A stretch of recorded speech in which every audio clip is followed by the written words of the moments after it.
Across the American countryside, an invisible war is raging, not between nations, but between farmers and one of the most destructive invaders on the planet. Millions of wild boars are tearing through crops, destroying farmland and multiplying faster than anyone can control. They're smart, aggressive, and nearly impossible to stop. Every year, they cause billions in losses, leaving behind devastation that stretches across dozens of states. From high-tech drones to nighttime hunts, the battle has become a nationwide mission. But can humans ever truly outsmart these relentless survivors? Or is the war already lost? Across the wide agricultural heartlands of the United States, a persistent struggle unfolds each day, one that pits farmers and wildlife experts against a highly intelligent and rapidly multiplying adversary, the wild boar. These animals, the descendants of domestic pigs that escaped or released long ago, have evolved into one of the most destructive invasive species in North America. Today, their population has exploded to more than 6 million, spreading across over 30 states. What began as a minor nuisance has turned into an ecological and economic crisis, costing American agriculture an estimated $2.5 billion every single year. Wild boars destroy crops on a massive scale, tearing through fields of corn, soybeans, peanuts, and wheat.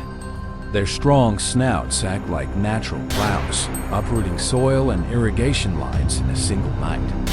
A group of these animals can leave acres of farmland unrecognizable by dawn. The long-term impact goes beyond crop loss. Compacted soil, damaged irrigation systems, and disrupted ecosystems mean that recovery takes months, sometimes years. For the farmers who depend on these lands, the damage represents not just financial loss, but also years of hard work undone in a matter of hours. The most alarming part of this crisis, however, is not the destruction itself, but how quickly the problem multiplies. A single female boar can produce 2 litters each year, with an average of 8 to 12 piglets each time. Within just a few years, one small group can grow into hundreds. Their ability to reproduce so rapidly outpaces nearly every controlled effort, creating a self-sustaining population that continues to expand across new territories. Their adaptability makes them even more resilient. They can thrive in nearly any environment, from the humid forests of the southeast to the dry plains of Texas, and even the rugged foothills of California. Equally problematic is their intelligence. Wild boars learn from human actions faster than most other large mammals. Once a group encounters traps or gunfire, it alters its patterns, avoiding danger zones entirely. They travel at night, communicate through grunts and squeals, and coordinate their movement as a herd. Over time, they've become experts at outsmarting traditional hunting and trapping methods. What was once seen as a straightforward pest problem has evolved into a complex behavioral challenge that requires constant adaptation from those who fight against them. Recognizing the severity of the threat, the U.S. Department of Agriculture launched the National Feral Swine Damage Management Program, a coordinated effort that combines advanced technology with field expertise. This nationwide initiative brings together federal wildlife agents, local farmers, and state agencies to develop more effective ways to locate and control wild boar populations. Aerial surveillance using helicopters and drones allows teams to detect large herds from above, while ground units employ night vision and thermal imaging to identify and remove them before they scatter. Hunters trained for this specific task use precise and coordinated techniques to target groups, often called sounders, to prevent them from regrouping. These operations are no longer recreational hunts. They are tactical missions aimed at protecting crops, livestock, and property. The challenge is maintaining the balance. Every time a herd is reduced, new groups emerge elsewhere. Population control becomes a continuous cycle rather than a one-time fix. To support these efforts, wildlife researchers now emphasize a scientific approach that goes beyond hunting. They study breeding habits, migration routes, and feeding behaviors to identify patterns that can be disrupted.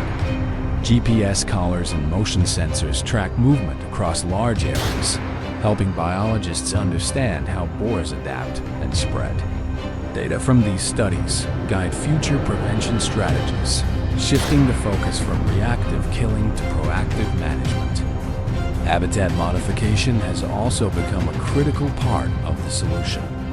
By reducing food sources and limiting access to water in specific zones, wildlife managers can discourage boars from settling in certain regions.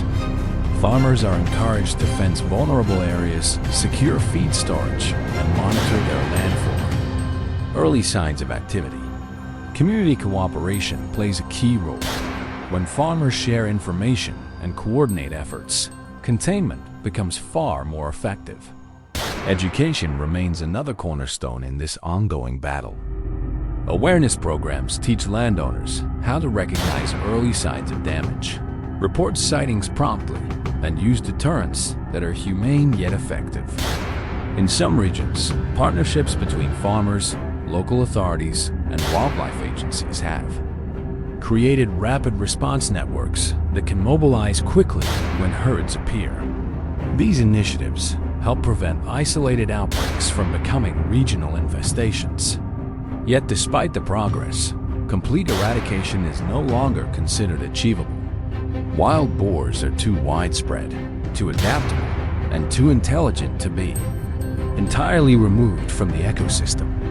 The realistic objective is population control, reducing their numbers to levels that minimize damage while maintaining ecological stability.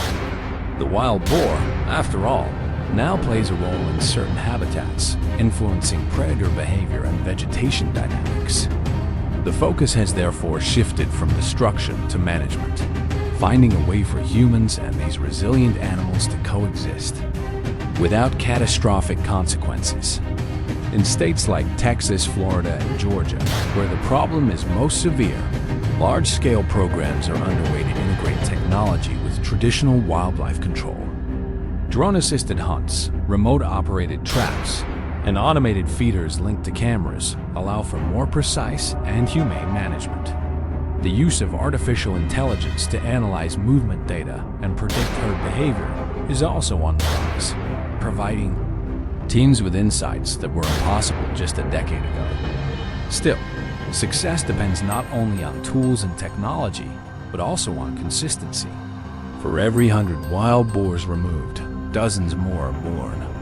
The war against them is less about winning a single battle and more about maintaining an ongoing defense. The effort requires patience, funding, and cooperation at every level, from government agencies to individual landowners. As the sun sets over the American farmlands, the evidence of this conflict remains etched in the soil. Broken fences, torn fields, and tracks leading into the woods. But amid the challenges, progress continues. Through advanced management, scientific understanding, and unified effort, America's farmers and wildlife experts remain determined to protect their land and their livelihoods. This is not a fight that will end overnight. It is a continuous process of adaptation, learning, and persistence.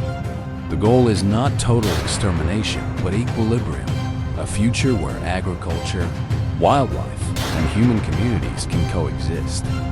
With stability, the wild boar may be one of the most cunning survivors in the American wilderness, but the people working to control them are just as determined.